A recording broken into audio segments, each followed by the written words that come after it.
This is 51st Dates, and I'm your host, Jolie Moore. They say that hindsight is 2020. I decided to find out if that's true. Every week, I'm going to read a chapter from my memoir, 51st Dates, then give you the backstory and commentary on what really went down. It's been 2 whole years since I went on these dates, and I'll be experiencing them along with you as I read. We'll find out together if my future self learned anything. I don't know if I have anything figured out, but at least we'll share some laughs along the way. Dating in Southern California is nothing if not entertaining. Ready? Strap in. Let's go.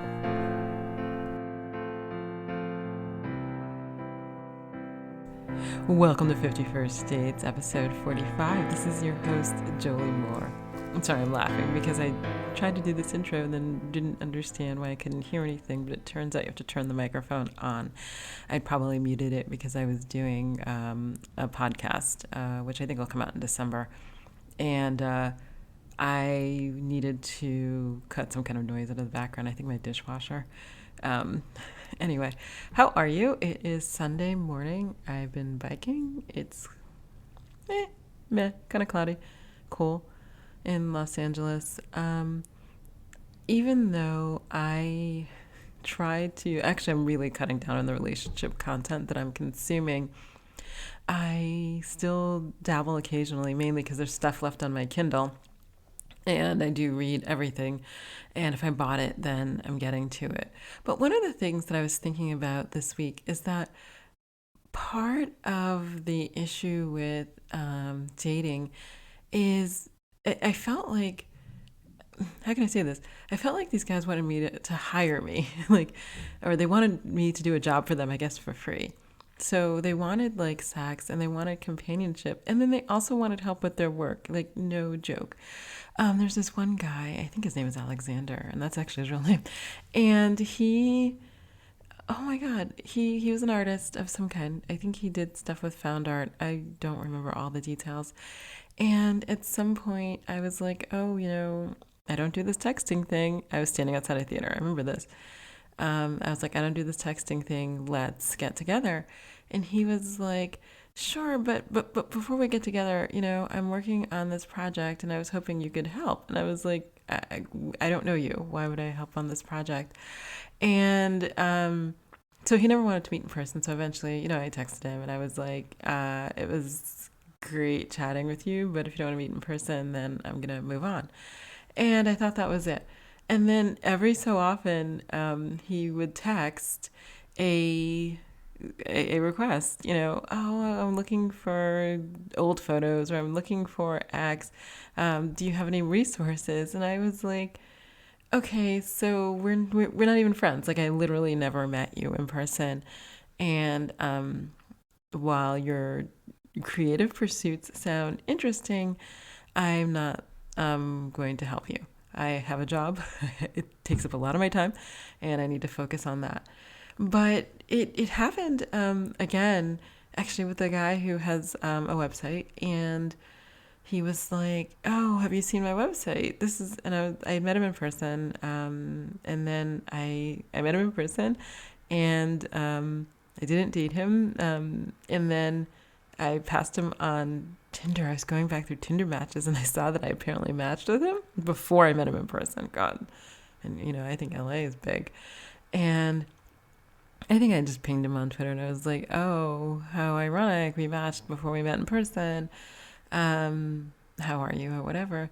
And he, I think he emailed me because he had my email because we had met in person. And he sent me an email and he was like, oh, I want you to check out my website. Literally, I thought it was just to look what I'm doing. And I was like, cool. And then the next one was like, oh, I'm having some difficulty doing some copywriting. What do you think you could do to help? And I was like, you know what I should have said? I should have said, how much are you paying? Actually, I don't do copywriting. It's not really a skill I have. So I was just like, okay. But, sometimes it was more subtle, but not always. There was a guy who's actually not in this book who was like, he would sit around and he'd be like, oh, I'm having like problems with work and we really need to write this content, me and my partner, and my partner's kind of flaky. Okay. And I was like, well, why don't you write the content since you think she's flaky and you don't think she does that good of a job at it? And he was like, oh, I just can't do it. And he would bring it up all the time. And at some point, I realized that maybe he thought that since I was a writer, and he had his partner talk to me, that maybe I would help them. And I thought, but I don't work for free. And I'm not that interested in working for you. Like, we can date, but I don't want to like do your job for you. And it just happened again and again. And my general response, because my general response is, that's really interesting that you have this problem. How is it that you're going to solve it? And I think that at the end of the day, I'm sort of looking for two things. One, I'm looking to see whether or not they have any problem solving skills. And B, I'm looking to see if they honor my boundaries. Although in that case, that was not a problem because I was never going to do it. Like the people who asked me point blank, I said no. And the guys who I saw for a longer period of time, hinted around about it. And I kept thinking, well, that looks like a problem that you need to solve. And I don't know how to temper that. So in a relationship, I think I'd be much more amenable to... I don't know how to say it. I would be supportive. I'm more than happy to be supportive. I just don't want to do the work for them. I was married for years and I did a lot of the work. And, I think for my ex, my idea of being supportive was come up with ideas, read the drafts, help me with the execution. And I did it because I thought, I don't know. Actually, I don't know if I thought that much about it. But it's just that I don't want to do that again. Like, I did it, it's done, but I don't want to like help another man through his career for years. I want somebody who can do all of that themselves. And, I'm happy to cheer from the sidelines. I'm even happy to come in with some suggestions, but I don't know if I want to like hook you up with people. It's like, oh, you need an agent. Well, let me call my friend. Or you need, help with, I don't know, getting a screenwriter. Well, let me call this guy.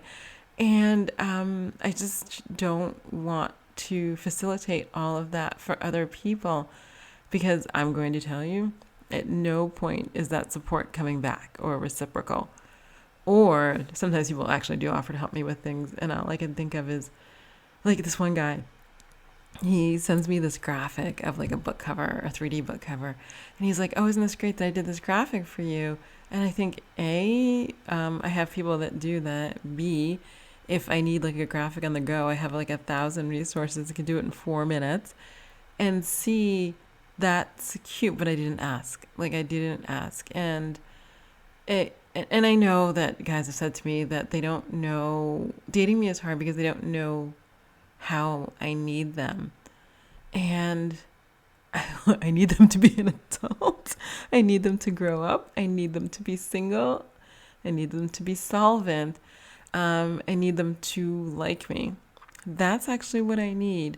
I don't think I need like help with my career. Look, I can use help with my career, but I have not dated the person who could do that.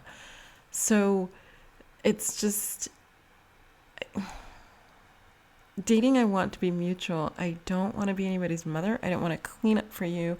I don't want to cook for you. I will cook for you, but I don't want to be obligated to cook for you.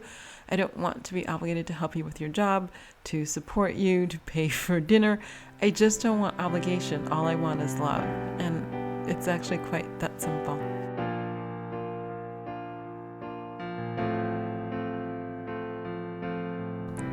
Chapter 45, Tantric Speed Dating, November 30. The best way to get 50 first dates? Do 20 in one Saturday night. Obsessing over Thunderbolt was yielding me nothing. I saw him the day before I flew to a romance writers conference in Houston. It was the only time I'd have available in the upcoming weeks, and I wanted to see him. Rather than the back and forth texting between us that I'd grown to dislike, I took my friend's advice, and not only was I 100% myself, I asked for what I wanted. Me, I'm flying to Houston this week for a week. I'd love to see you later tonight if you're free. Thunderbolt, I think that could work. After that, it was just logistics, and I got what I wanted, time with him. Then I traveled to Houston, to Crystal Beach, to the big island of Hawaii. I was anywhere but Southern California. I had a birthday with friends as I faced down middle age, and in all that, I missed Thunderbolt. I missed his humor, his easy conversation, and obviously the sex. It has been the best of my life. To paraphrase Brianna Wiest, what we don't like about other people is what we don't like about ourselves. The whatever situationship I have with Thunderbolt has been a ruthless reflection. While away and during nearly 18 hours of flying, I had some time to journal. I took the time to write down the things that drove me batshit crazy about Thunderbolt. Here they are. 1. He never compliments me. It was the thing I liked about Classic Car Guy. It was probably what walked me into a relationship with him. After this spring, I realized that it was something I enjoyed. It made me feel good. Thunderbolt doesn't excel at that, at least not with me. While I was away, I spent some time trying to think if he'd ever said anything positive. What I could recall is that he said I didn't look as old as my age. After I lost 20 pounds on the divorce diet, he said that my body looked good. When I asked him why he'd swiped right, he said it was because I was attractive. That's it. Then I held up that ruthless mirror because I wondered if I'd ever complimented him. It nearly came up blank. There was, of course, my opening salvo, the thing I messaged him over Tinder. Last week, though, I realized that I need to give what I want. So when he appeared in a nice shirt again, I complimented him. In 9 months, it was the only nice thing I remember saying. 2. His communication is opaque. Because he texts me, because he's here, I have to assume he wants to spend time with me. He's never said that, though. Instead, his texts are all hi and are you in town? I've been better about being direct because the other is mentally exhausting. It's been better, not perfect, but better. 3. He never says what he feels. He talks about around a subject whenever I ask a question that touches on how he feels about something. Of course, I've never said a thing about how I feel about him. The thought of saying anything nice seems like I'd be walking on the third rail. When I was going to say something in October, I completely lost my nerve. He talked about the casual, non-monogamous nature of the thing we have. That kept me quiet, because who would want to say anything in the face of that declaration? It's bothering me, though, not saying anything. I can't say why. Of course, I'm having all these thoughts on the heels of reading a self-help book that suggests, like they all do, that if I put my energy into this situationship, then I won't be open to meeting anyone who really fulfills what I want and need. The mirror, though, is not flattering. One other important note is that research shows people are attracted to those who are on par with their own communication abilities. This means that if you have difficulty communicating, you may be attracted to others who also have impaired communication skills, and less attracted to those who have the ability to communicate better than you do. It's from having sex, wanting intimacy. So this awful communication style is a reflection of mine. Men who communicate better probably wouldn't find me attractive, or maybe I'd be intimidated by them. My therapist said that I'm probably not quite ready for that big love relationship I want. She also said that if I'm honest with myself and Thunderbolt, then either we will grow together or I'll outgrow him. But he's good practice. Rather than reach out to him about being back in town and wanting to see him, because that would be my joy, I Googled speed dating while I was in Hawaii. I found an event the night after I landed and signed up for the last available spot. The event was in Silver Lake, a cute community on the east side of Los Angeles. I left my apartment in West Hollywood, even though I was tired from landing late and chasing down lost luggage, even though I was tired from not enough sleep and it was cold and rainy that night. I drove the 25 minutes into the dating unknown. There were about 25 men and 20 women. They tried to keep the numbers even, but men's tickets sold out first, and several women were no-shows. That's the thing in Los Angeles. Rain keeps people inside. I went in blind. At the registration desk, the facilitator handed me a pouch filled with beads, its tiny beaded letters in it. My letter was M. The men's pouches were empty. She inscribed that 12th letter of the alphabet next to my name on a list and welcomed me. We went into the room, a large one inside a yoga studio. The middle of the room featured a colorful blanket with a picture of one of the Hindu goddesses as well as candles. We each grabbed a blanket and sat in the circle waiting for instruction. We opened with deep breathing exercises, then she explained what would happen this evening. We'd engage in 1-minute tantric exercises with each man. Then he'd close his eyes and we'd put a bead in it if we were interested or not if we weren't. Like Bumble, it was a woman's choice night. So breathed deep, got ready to start. I met 25 different men. I danced with some, hugged others, looked into their eyes, and tried to make a connection. I gave beads to a few. Interestingly, several people were people I had swiped left online, but who were engaging in real life when they were animated and more than pictures and words on a page. It was a surprisingly good time. It was different than driving or walking to coffee or whatever someone hadn't planned. As I typed this, an email has come in with a list of the people I matched with. I haven't clicked on the link. Now I have to make the first move or wait for them to. I haven't looked at the list yet because I don't feel as open to the possibilities as I want to be. Part of me, a large part, unfortunately, feels like I need to settle something with Thunderbolt before I attempt to make any other connections. I worry that I'll do what I've been doing all along, allowing myself to keep things superficial on dates because I know they can always come home to Thunderbolt and it will be joyful and fun and will keep me from focusing on anything else with anyone new. I don't want a new person to become the guy I used to avoid feelings about the other guy. That would be a repeat of the very same mistake. Then I'd be on a hamster wheel. I wasn't ready to repeat the cycle.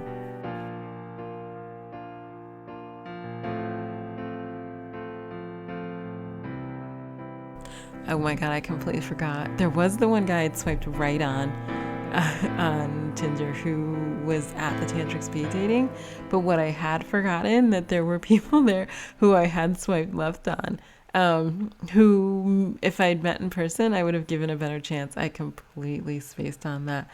I'm starting to wonder, is there like not really a big dating pool in Los Angeles? Because you keep coming upon the same people over and over again. Lots of them are emotionally unavailable, but they're out there saying they want to date, saying that they want connection. I don't know. This was the speed dating. I don't know what happened when I was in Hawaii. Like I woke up one day, I think my son must have been sleeping, and I woke up one day. We had rented this condo on the Big Island of Hawaii because my son wanted to see volcanoes. So I thought, let's go see volcanoes. And I've never been to Hawaii, never been on my bucket list. I went. It's humid. The Pacific Ocean is surprisingly cleaner over there. Other than that, I don't know. I also went on a submarine for the first time. That was kind of cool. A little weird. I forget some kind of weird feeling I had in my body. In addition to like motion sickness, because the boat to the submarine was like such choppy waters. But Hawaii. So I don't know. I woke up one day in Hawaii and I was like, I should do speed dating. I guess I must have heard of it. So I Googled it, speed dating in Los Angeles. There were like 3 different kinds of events, and I picked this one because I think it happened the night after I landed, and I wanted something to fill the time. And it was interesting. So the whole thing about tantric speed dating, it's run by this couple out of New York City. And the idea was with the tantric speed dating that there would be like more touching and like eye gazing or whatever that stuff is called. And that would foster a different kind of connection than one would have in a bar, like on a 3-minute rotation with a drink in hand. And I don't know if that's true.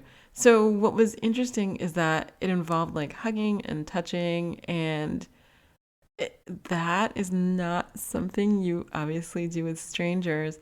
And I don't know if it fostered connection. You know, after the first couple of times, it felt less weird, but it felt a little needy, I think, for me. Like, you know, I think I talked about this earlier. Like, apparently there are people, lots of people, in the U.S. probably and all sorts of Western countries who are touch starved, and where nobody has touched them for a while.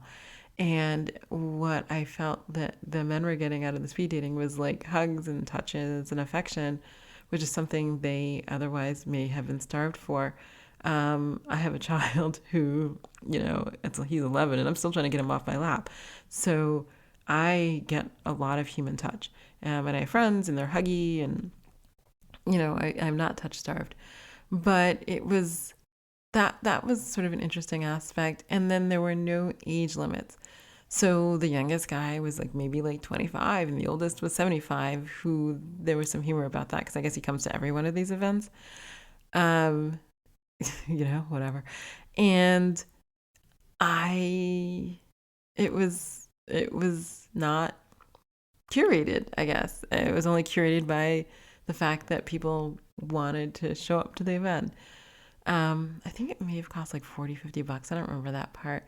And it was at a yoga studio somewhere in Silver Lake. And so the whole thing about the bead, I think I still have the bead. I'm going to go look.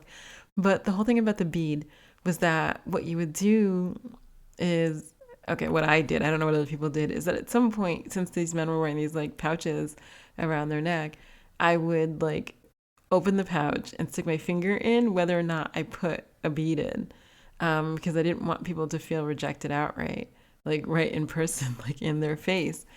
Even though I don't even know why I felt that obligation. That's interesting. But so that was it. It was. I don't know how many people I dated after this. I'll have to read the succeeding chapters. I remember one. No, two. I think I dated two people out of this. Subsequent dates subsequent dates after this speed dating event. And I talked to a few, but they never like asked me out. And I had gotten by that point exhausted with, hey, you want to meet? Hey, let's make plans. They just kind of wanted to, in this case, because she gave out email. And I just don't want to have all these endless sort of texting, email, pen pal relationships with people. I'm never going to put it on my profile, but really, I don't like it. Thunderbolt. Oh my God, this guy. So, yeah,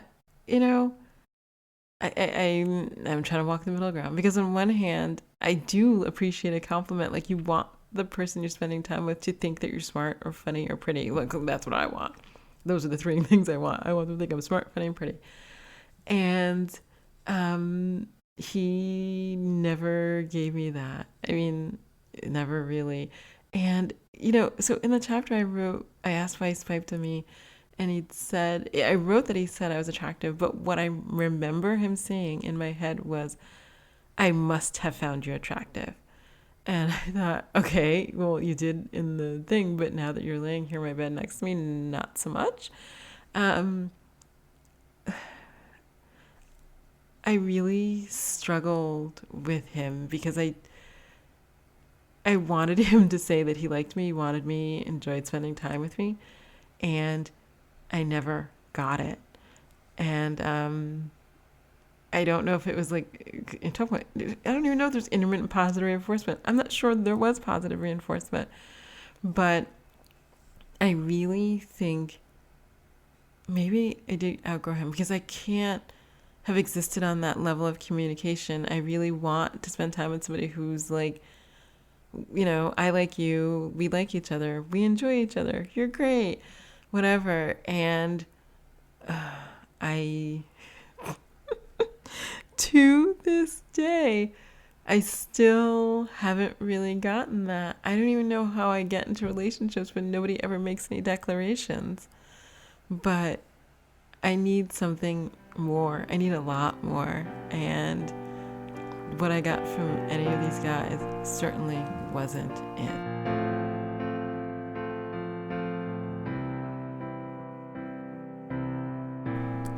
I'm Jolie Moore, and this has been 51st Dates, the podcast. If you enjoyed listening, I hope you'll share, rate, and review it on Apple Podcasts. It will help others find the craziness that is dating in Southern California. Also, please hit the subscribe button on your podcast app. If you'd like to read ahead, my memoir, 51st Dates, is available wherever books are sold. A link is always included in the show notes. I'm also a romance writer. If you want to know more about my books, please visit joliemoore.com for more information. You can also follow me on Instagram at xojoliemoore and on all social media at the same handle, xojoliemoore. Thanks for listening, and I'll be in your ears next week.